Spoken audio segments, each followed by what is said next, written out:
Ногоон радио.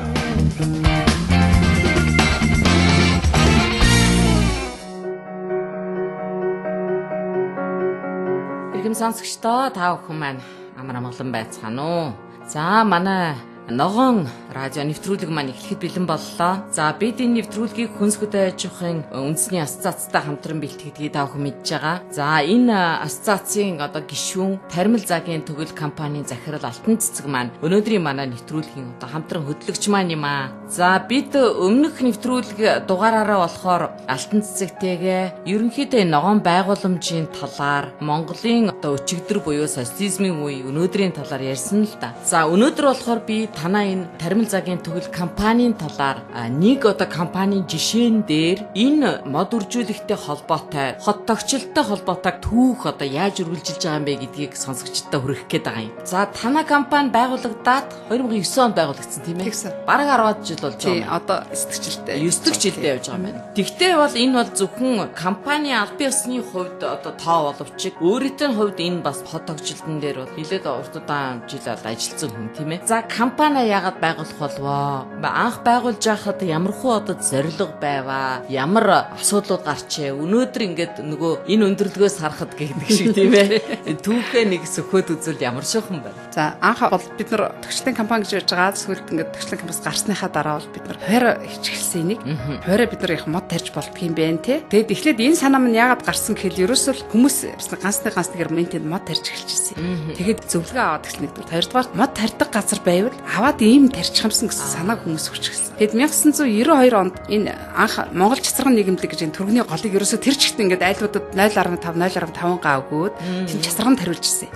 Тэгэхэд манайх анх тэнд очиж чацарган тарьж байсан. Тэгээд бид нар тухайн үед бол ингээд чацарган тариалын ойр зүй идэх хүнстэй гоогоо тарьж байсан л та. Тэгээд ерөөсөө энийхээ хажуугаар ерөөсөө бид нар төвчлийнхэн модыг тарихын зөв юм бэ. Тэр дээр би чаддаг ажил хийдэг ажил юм чи тэ. Тэгээд бид нар ерөөсөө анх эхлээд модыг баг багаар тарьж эхэлсэн. Эхлээд би бас эхний жил жоохон туршлагууд айгүйх тарьсан. Тэгээд нөгөө мод нь бүр борлохоо болоод амтдаг хүн байхгүй тэр үед чинь тэгээд сүүлдээ ингээд ахтус махтустай зүгээр бэлгэн мэлгэн дөгөөл ингээд эхлээл нэг тэгжсэн. Тэгээд ерөөсөө сүүлд нь ингээд ер нь энийгээ жоохон системтэй хийх хэрэгтэй байна. Тэгээд өөрөө жоохон судалгаа хийж байгаа шүү дээ. За одоо жишээ нь ингээд урамлын арчилган тарьдаг мод тэтэн шиг тарих хэрэгтэй байна. Ер нь хүмүүс маань болохоор жимсний модыг сонирхдаг юм байна. Энийг арай цөөхөн хэмжээгээр тарих хэрэгтэй байна гэдэг ингээд тариад ингээд хуваараа ингээд айлуудад юм хийж өгöd явдаг гэсэн. Тэгээд сүүлдээ ингээд 2009 он болсон чинь болохоор ягаад 2000 компани байгуулсан гэхээр хүмүүс ингээд зарим албан газрууд гэр хийлгээд эхэлж байгаа байхгүй. Тэгэхээр албан нөгөө нэхэмжлэгтэй албан бичиг баримт надад шаардаад эхлэхээр ерөөсөө компани болгочих. Тэгэл компани болгоод ерөөсөө анх яжсан. Тэгээ бид нар бол яг бас айгүй тийм бахархалтай сайхан үед тий энэ Улаанбаатарынхаа хөгжилд нэлээд хувь нэмэр оруулсан үед энэ компани маань албан ёсны болж ирсэн. Тэгээд одоо энэ үндэсний сэргэлт хүрээлэнг бол ингээд ерөөсөө хов хоосон хүндий битүү зэрлэг ургасан сайр байхад бид нар энэ дээр эхний жил манай компани чинь 7890 эдэн мод гэдэг шиг 8000 мод анх эхэлт харилцажсэн. Энд бол олон компани орсон л да. Гэхдээ тэрний нэг нь бол манайх байсан. Тэрийг 3 жил арчлаад улсад 90% одоо хүлээлгэж өгснийхаа дараа бол манайх энэ 2 жил дараалаад 0.5 га газар ингээд зүлгчүүлж өгчээсэн. Тэгээд энэ болохоор ингээд олон хүнд урам зориг өгсөн. Бид нар бас улсаас бас ингээд мөнгө аваад бидний ингээд бас ажлыг хийлгэж болдгийм байх гэдгийг анх бидэрт мэдрүүлж ирсэн. Тийм сайхан үе байсан гэж би боддгийг. Тэгээд одоо эндээс бол бас ингээд чадвар мотоо орсон компаниуд нэг 3 жил арчлаад ургуулж чадахгүй асагтаал энэ гэл юм болж лээсэн.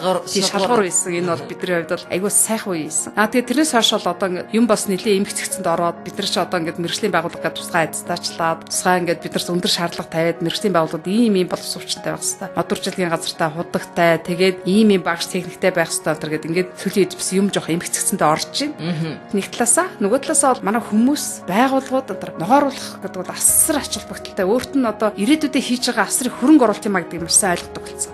Энийг ч яг ойлгодгүй байлаа шүү дээ. Хүмүүс ч ингээд манайхан ч ингээд задгаас төхөйтэй. Ингээд ерөөсөө ойд ингээд үнэгүй байждаг очиод ингээд өөр юм шиг аваад хэрэглээд сурцсан нэг ийм сэтгэвтэй байсан учраас нэг мод ингээд тарихад 1500 гэдэг. Тэр үед ч нэг мод 1500 1500. Өө ямар амар үнэтэй юм бэ?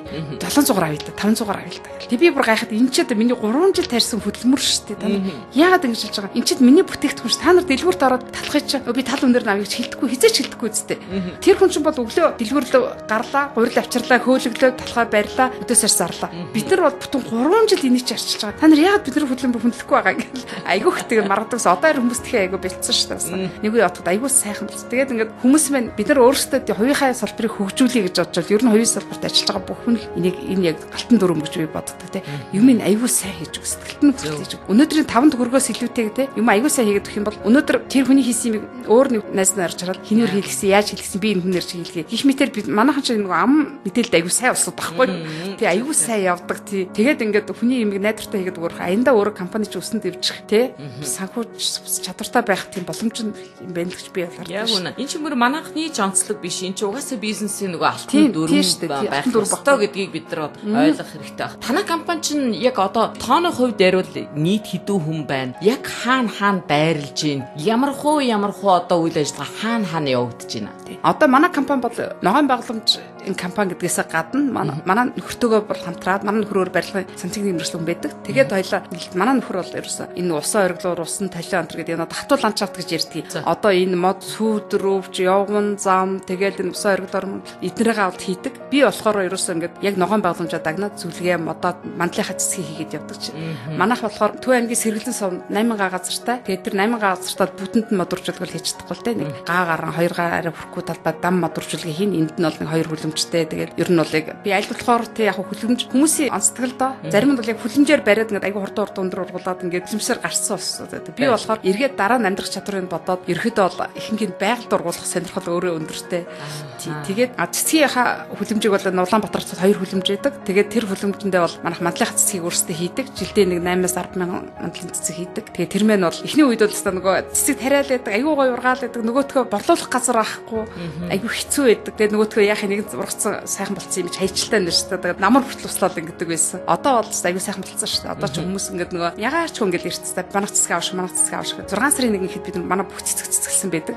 Тийм учраас хүмүүс айгу эрт ингээд нөгөө өвдөд би цэцгээ дуусгацлаа жишээ нь. Тэгээд ер нь бол манай ногоон байгууламжаас салбар айгу сайн эрчтэй хөгжиж ийн гэж харддаг. Одоо хараа энэ Улаанбаатар хотыг яг энэ ногоон байгууламжаас гадна одоо манайх юу хийх хэрэгтэй вэ гэхээр Улаанбаатар хот орчмын ойд бүсийг Улаанбаатартай ногоон байгууламжтай холбох хэрэгтэй байна. Яг үнэ. Тэгэхэл юм бол бид нар энд амьдарч байгаа улсууд эрүүл байна. Янз бүрийн утаа ийм асуудлыг бид нар ярихгүй байна. Хүмүүс арай бас ногоон боломжтой хандлага өөрчлөлт нь шал өөр болох байхгүй. Тийм учраас бид нар миний өөрийн мөрөөдөлт өгдөг байхгүй. Тийм энийг ингээд ийм холбохыг харах юмсан гэсэн тийм айгуу том. Тэгээ сүүлийн үед хийж 4 8 зогс гэдэг ингээд авц зам дагсан юмнууд хийжлээ л. Одоо төмөр зам дагуулаад нэтлэн толгой төртөн самглан өртөө хүртэл мод тарьжлаа. Энэ ч л одоо тэрний эхлэл яваад байна гэж харж штэ тийм.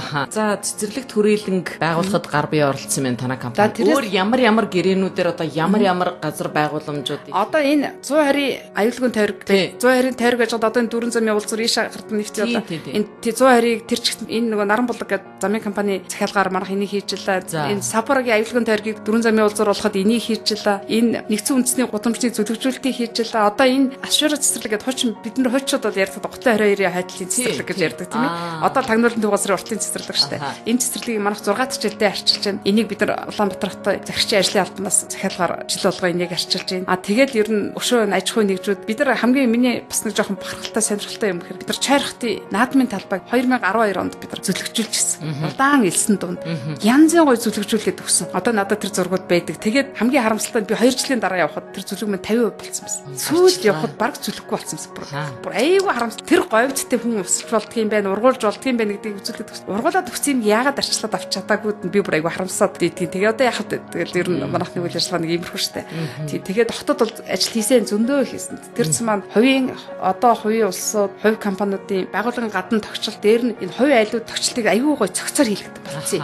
Явган замтай, сүүдрүүчтэй тий. Тэгээд усан толиотой, усан мандалтай, эсвэл усан ориглууртай ч юм уу дээр нь жимснийхаа модыг тариулаад ингээд одоо бүр ингээд за чийл мэд ингээд энэ манаа бишин. За би энийг аюу гой тогтчуулмаар байна. Би ингээд өөрөө бас ингээд агроном хүн болохоор ингээд жоохон ингээд навчтойгоо хийж идэх жоохон талбайг тэнд тавьж өгөөд ардуур нь жоохон ингээд тэгтээ хамгаалт могоотын ягаад жимсний модуудын тарьж өгөөд ингээд бүгдийн цогцоор хүмүүс аюу туртаа хүлээж авдаг. Гэхдээ их азтай сайхан бас таарчил те гэр бүлийн бизнес хийхэд их гоё. Манай нөхөр бас яг ийм мэрэгчтэй байдаг. Аюу том аз жаргал. Ер нь тэгтээ нэг манай улсын салбар яг энэ өнөө үед бол нэг иймэрхүү гэр бүлийн бизнес дээр л тогтож ийн гэж би анзаараад идэв шүү дээ.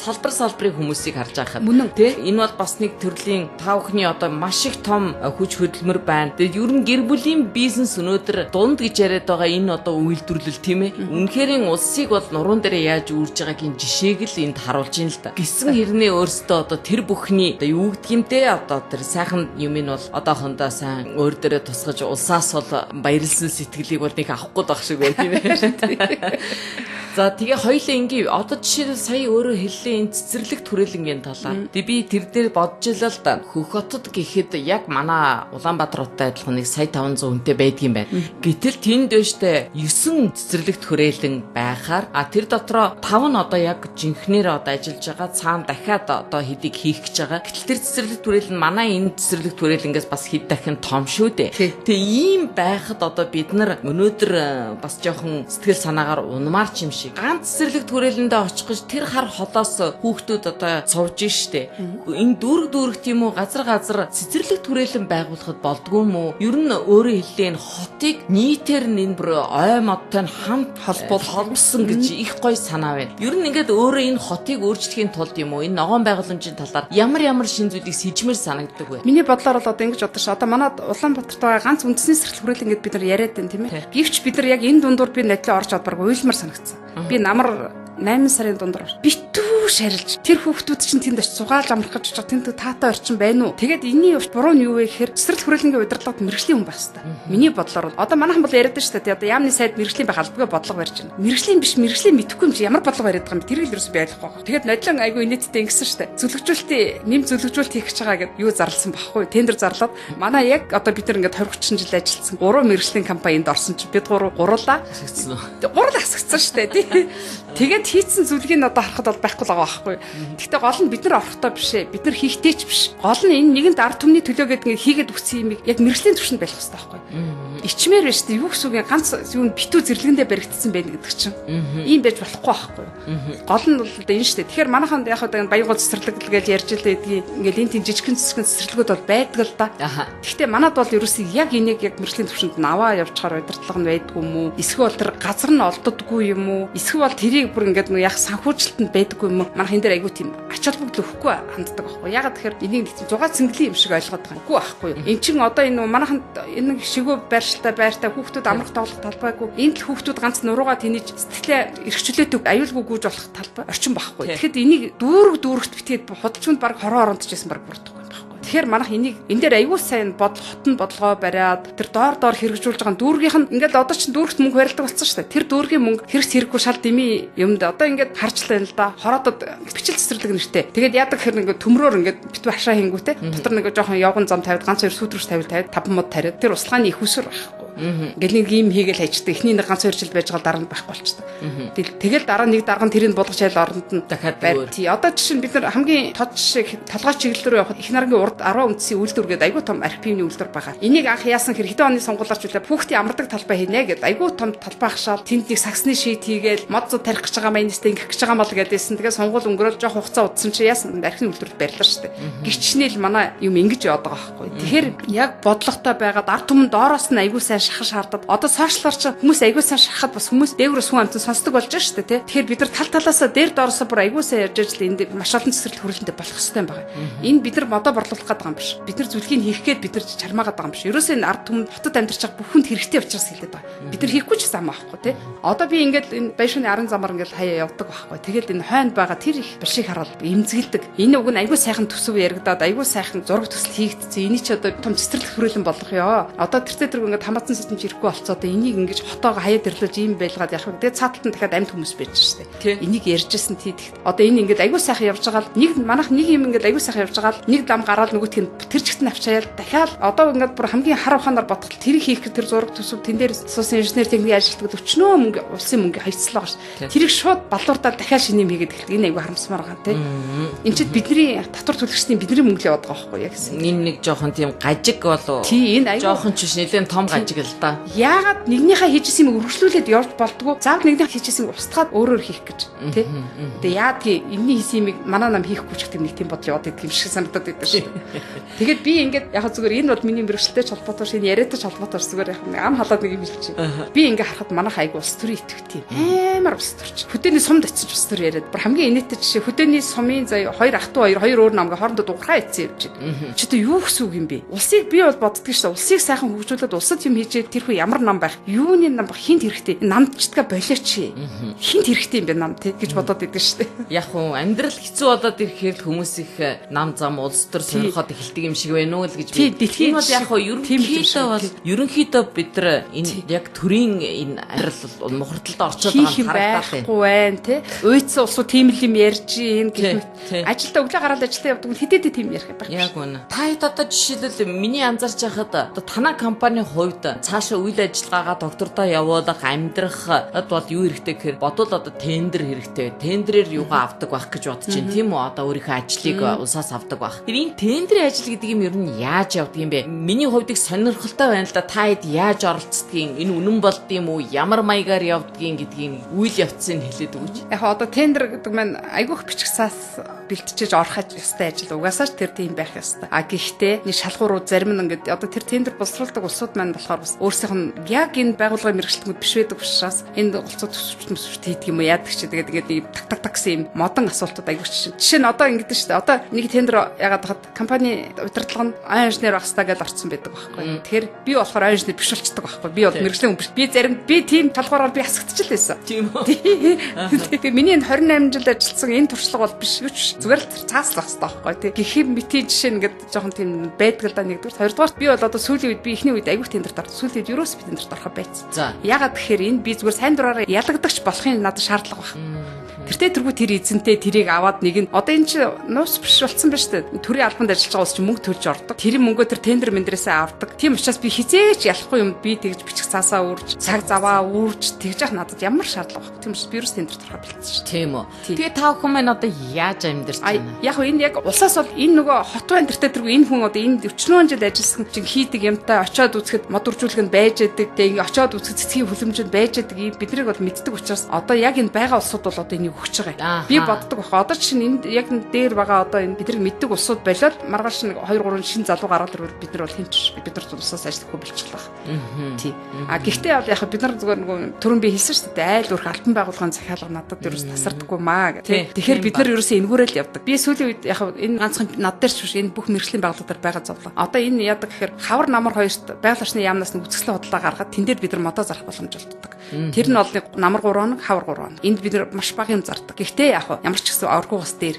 А тэгээд энэ нэг чингэлтэй дүүрэгтийн барилгын талбай молбоо дээр нэг бүтэн сар мараар худалдаа зохиогддог. За энэ дээр хэн зогсдог вэ гэхээр эндээс уулнаас мод ухаж авчираад тэг зардаг. Тэгэл ингээд ерөөс хятаас мод авчираад зардаг. Дандаа нэм хөлх. Айгүй тийм сэтгэлгүй усууд зогсдог. Би бүр энийг бүр айгүй эмзэг. Та нар яга зогсож болдгоо. Бид нар зогсож болно. Бид нар зогсож болохоор бид нар яг тийм юм донд бид нар айгүй муухай нервтэй айгүй аль тэр хүү чи ингэж болохгүй штэ гэдгээл хэлээд хүнд ад болоод тэгэл айгүй хэцүү. Тийм учраас би нэг ганц нэг жил зогсож үзчихсэн юм. Тэгээд би одоо тэнд юу зогсгоо олцоо. Тэнд зөвхөн мөнгө харсан. Мөнгө л ойгоос бүр ингээд айгүй том болцсон гэдэг юм хөшөрсөн өхрөөд ухаж авчираад том бутыг ухаж авчираад 25 мянга 30 мянга гал хүндсдэг. Нүүр улаахгүй зар. Тэр хөгшин мод хэр хэмжээний дараа өөхөө, хэр хугацааны дараа жимсээ өөхөө болох уу гэдгийг тэр хөө өөрөө мэдэхгүй зогсож байгаа нэгдүгээр. Хоёрдугаар ногоон болцсон мод ухаж ирээд тэр айлд очиод хашаанд очиод хүчигээ шарлаад унна. Тэгэхээр тийм айгүй сэтгэлгүй айгүй хийдэг л да тэнд. Одоо чинь гацуур мацуур чинь 2 метртэй өндөр гацуурыг доор 20 см диаметртэй үндэстэй ч аваад ирсэн баг шиг. Тэгэхээр энийг миний өстө жинхэнэ тэр мэргэжлийн хяналтад бид нар зөндөө л хэлжсэн. Энийг та нар арга хэмжээ аваач, энийг зохицуулаач гэдгийг ягаад зохицуулдгүй юм өөрсдөө ч мэддэггүй мэдхгүй. Тэгэл тэнд нэг юм бодлоош юм байгаа л хүний кармаас үйлсэн юм бэ л гэж би бол хардсан шүү дээ. Би нэг арай өөр зүйл асууя. Одоо энэ та бүхэн маань цэцгийн үлэмжтэй гэсэн шүү дээ. Тэгээд яг уу танаа энэ цэцгийн үлэмжийн цэцгүүд бол энэ хотоогчлд энэ яг гаднах одоо ландшафтын юмнууд байдаг байх гэж би бодоод байна. Одоо ингээд бид нар чинь ингээд бас их айхтар том бизнес энд байгаад байна шүү дээ. бэлгийн цэцэг одоо энэ гоё одоо сарнаа марнаа одоо энийг манайхан өөрсдөө жилийн 4 үлрэл тарьж болдгоо мó дандаа одоо гаднаас орж ирсэн цэцэг байхын тэр нээштэй ирэх гэж их зовдөг болтой нилээ уддаг тэгээ ирээд нөгөө хүмүүс нь зараал ерөөсөө тасалгаанд хурж ирээд 2 хоноод нөгөө тэр унаад өгдөг тийм ээ эн чинь бас л одоо гаднаас оруулж ирдэг жимс ногоотой адилхан байгаа байхгүй та их маань энэ тал дээр яг өөрсдөө хийвэл болох уу би оюутан бахта нөгөө зун энэ нөгөө юун дээр ажилладаг гэсэн дээр үед залуу агшдын төв станц гэж байдаг гэсэн тэгээ би 1 жил хүүхд гаргаж жилийн чөлөө аваад тэгээ тэнд би жил багшсан тэгээ тэнд юу байдгүй гэхээр бид нар тухайн үед орц мэрэгчлүүдийн баглааны цэцгийг бид нар бэлддэг гэсэн тэнд оо тийм үү тэр болохоор ингээд өвлийн хүлэмжтэй тэгээд ингээд дандаа сарнаа бут тэгээд нөгөө лили мили кала антер гэдэг их гой сарнаанд боодог тэгээд зундаа болохоор херсон тим газик антер гэдэг дандаа нөгөө бэлгэнд боодог тэр цэцгүүдийг бид нар өндөр цэцгүүдийг бид нар тариад тэгээд ингээд бид нар тэр үед чинь Пилато дарга байлаа шүү дээ. Пилотогоо гэрт нь бид нар хургаж өгдөг тийм үйлчлэгээ байдаг байлаа. Тэгээд өшөө орц мэрэгчлүүд ирж дандаа орц мэрэгчлүүд ирж цэцэг авдаг. Тийм байсан. Тэр чин яг социализмын үед бол энэ 10 жилийн сурагчдад дугуйлан хэлбэрээр эко боловсрол олгодог аюулгүй том сургалтын төв байсан байхгүй. Ногооны ангитай, жирэмсний ангитай, цэцэгний ангитай тэгээд ингээл ерөөсө тасалгааны цэцэгний ангитай гэл аюулгүй юу ийсэн шүү дээ. Тэр чинь одоо байхгүй шүү дээ. Тэгээд тэн дээр би юу одоо би ягаад тэр лөө ордггүй вэ гэхээр те бид нар чи одоо яг ногоон боломж хийж байгаа усуу тийм их чадамжтай эдийн засгийн боломжтой усуд биш байхгүй. Улирлын чанартай зундаа хитэн дүүрэг олоод нөгөөдгөө тав гэд нэг хитэн дүүрэг хадгалаад өвөлдөө арай нэг амь тасарчихгүй хавартаагаа залгаж байгаа. Яг л ийм ерөөсөө тэгэл бид нар ч өөрсдөө нөгөө бүтээгдэхүүн удаж гардаг учраас ногоочтой тэр шиг хавар тариад намар авчдаг энэ тул бас арай өөр байхгүй. Бид нар ч тэгдэггүй учраас айгүйх эдийн засгийн чадамж муутай.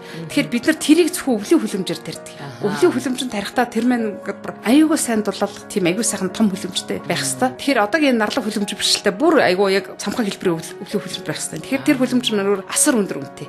Тэгэхээр бид нар одоо хизээ тэрний мөнгийг төлж дуусаж хизээ яах вэ гэдэг нь тэр манай өвлийн маш их өндөр хүтэнт чинь тэр ургамал урах нөхцөлийг хангахын тулд маш их хүртэг орж нэгж бүтээгдэхүүний үнэ асар өндөр болоод байгаа нэгдэг шүү дээ. Тэгэхээр урдаас орж иж байгаа нэгж бүтээгдэхүүн манахаас хямд байгаа тохиолдолд тэр энийг давхар ямар ч боломжгүй болчих واخгүй тийм. Нэгдэг шүү. Зүгээр яг энэ нөгөө их хурлын гишүүн Эрдэнэчимгийн тэр Монгол Флора антер бол тэр айгүй том хүлэмжтэй. Бас эднэр бол бас айгүй тийм чадвартай газар болохоор зах зохиос нь тарьж байгаа юм шиг байгаа юм. Дэвшилтэй хэлбэрэлтэй. Гэтэ бид нарт бол үнэхээр тийм чадамж гарахгүй байгаа нэгдэг. Хоёрдугаар бидний одоо яг ингээд одоо би сая хэлж шээ ингээд нэг харахад манай тогтолтын компани ингээд цогцоор нүүл ажиллагаа явуулж байгаа айгүй сайхан харагдаад байгаа боловч нөгөө талдаа энэ бас айгүй учир дутагдaltaй байдаг юм бид. Бид нар бас нэг галант энэ бид нар явж үзчихсэн л та. Тэгээд бид нар бас ингээд энэ салбарыг чинь жоохон хөгжүүлчих юмсан гэл тэг би тэндээс нэг мэрэгчлээ уриад Монголд очиод өгөөч бид нар имийг үзээд өгөөч гэх. Тэгээд бас манай нэг мэрэгжлийн газруудаар бүгдээр нь тэр хүмүүс явж үзээд ингээд гэсэн чинь тэр хүн ирээд баг уйлах гэжсэн заяа. Дуу алдаад бүр гайхаад тэгсэн тэр хүн яадаг гэхээр тэг өөртөө чинь ингээд 5га хүлэмжтэй. Тэгээд тэр хүлэмжээр ингээд улсаас бариад өгчт юм бэ. Тэгээд баг хүүгүүш. Тэгээд ингээд тэрийг ингээд тэр хүн өөр ингээд ашгаасаа жилжилтэй буцаалт төлөөл. Тэгээд нэг Европын холбоор чинь ингээд тэндээс хэсэг ачаад Герман руу Чех руу гэл ингээд өглөө ингээд ачаад гардаг. Өөрөөр хэлбэл юм хийхэд борлуулалтын дээр санаа зовдөг. Манайх юм хичнээн тарьсан ч манад борлуулалт байдгүй учраас бид нар бүр хамгийн зовд нь тэр байдаг. Бид нар модыг бол жилд 100 мянган мод ч гаргах шүү дээ. Тэгэхээр яадаг борлуулалт авахгүй чи бид нар зэрэг тарьж яах юм бэ? Тэгээд тэгсэн тэр хүн яагаад ойлгочихсон гэхээр бид нар бол одоо чинь алтан зуул тарьдаг бол зөвхөн л алтан зуул тарьдаг. Алтан зуул тарьдаг хүн хизээ сарнаа тарихгүй. Сарнаа тарьдаг хүн хизээч мод тарихгүй. Тэгэхэд та нар мод гэхэд 10 хэдэн төрлийн мод тарьж байна. Цэцэг гэсэн чи би бас 10 хэдэн төрлийн цэцэг тарьсан сууж байсан байхгүй.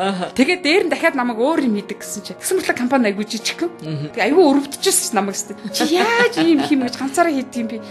Би юуроос чамайг ойлгохгүй. Тэгэхээр ярьсан ингээд манад ингээд улсын чинь бодлогын чанартай ингээд хангаад өгчих юм бол бид нар би тэгээд тэрний дараа ингээд бас мэржлэх байгууллагуудыг нэгдээ те цөмөр өөр мод тари. Одоо чинь чи улаасаа тари, би хайлаасаа тари, тэр хүн шархаасаа тари гэдэг. Ингээд бид нар би нэг бас мэржлийнхнаа цуглуулад асууж үзсэн. Тэгсэн чи урдаас тэгээд яах юм? Их барлагдгийн чи тарих юм уу? Тэгээд ингээд урдаас манайхан тэгж ярьд юм.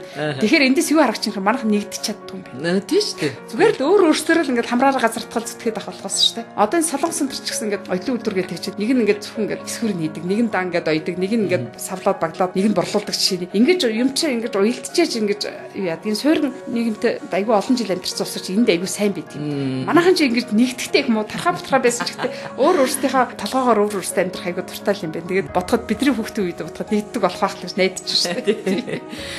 Ер нь ингээд өөрийн жаргал зовлон ажил үйл ажиллагааг ингээд сонсоод ахаар ерөөсөө л миний л одоо амьдралыг миний жаргал зовлон яриад байгаа юм шиг өөр үнэхээр салбар болгон айгүй адилхан юм аа. Яг тэгвэл бас л одоо гадаадаас ирсэн одоо хэвлэл мэдээллийн байгууллагын бидрийг 24 цагийн үйл ажиллагаа явуулдаг мөртлөөсөө одоо 2 3 10-аад хүн энэ бүтэн араажиг ажилладаг гэхээр бүр үнэхээр шүтж байгаа шүү дээ. Харин яг тийм болоод байгаа байхгүй тий. Тийм дээ бид нар ч ч өөрөөсөө нэгдүгээр тоо багтай. Хоёрдугаар үнэхээр одоо ингэхгүй л болохгүй хорвоо. За тэгээд дээрэс нь тэр нэгдэг тал дээр бол одоо үнэхээр яриад чирэг байхгүй.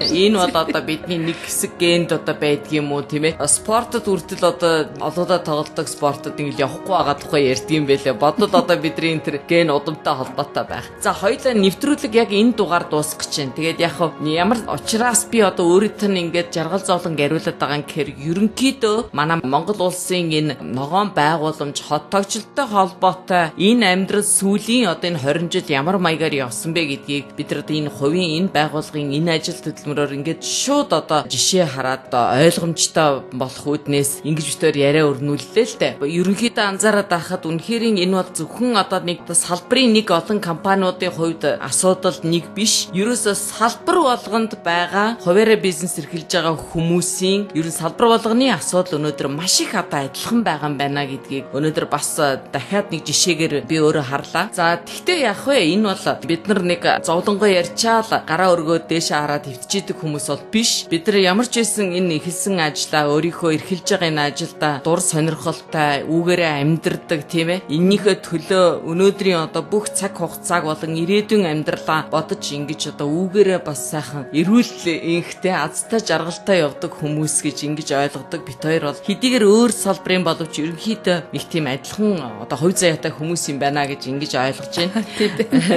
Тэгээ хоёлаа яг хуу энэ нэвтрүүлгээ танай компани ажиллаар үйл ажиллагаагаар ингээд дуусгая. За дараачийн дугаарт бол би сонсогчтойгоо ямар зүйлд одоо анхаарлыг хандуулна гэж бодож байна гэхээр ерөнхийдөө дэлхийд энэ хотогчд болон ногоон амьдрал ямар маягаар хөгждөг юм бэ? Өнөөдөр ямар байгаа, ирээдүйд ямар болох болоо гэд хоёлаа нэг тийм талын гадаадын нийт дэлхийн жишгийн жоохон юм нэлээ өргөн хүрээтэй ярих гэж ингэж бодож байна. За бидэд өнөөдөр ногоон радио нэвтрүүлгээрээ Таримал Загийн төгөл компани захирал Алтан Цэцэгтэйгээ ярьлаа. За ногоон радио нэвтрүүлгийн маань хүнс хөдөө аж ахуйн үндэсний асоциац хамтран та бүхэндээ хүргэдэг. За энэ асоциацийн одоо гишүүн бол манай Таримал Загийн төгөл компани маа. За тэгээд өнөөдрийн нэвтрүүлгээ бид хоёр дуусгая. Дараачихын нэвтрүүлгээр сонсогчтойгоо хамт байгаарай гэж ингэж урьж байна. За баяртай. Та бүхэн сайн сайхан хүсье.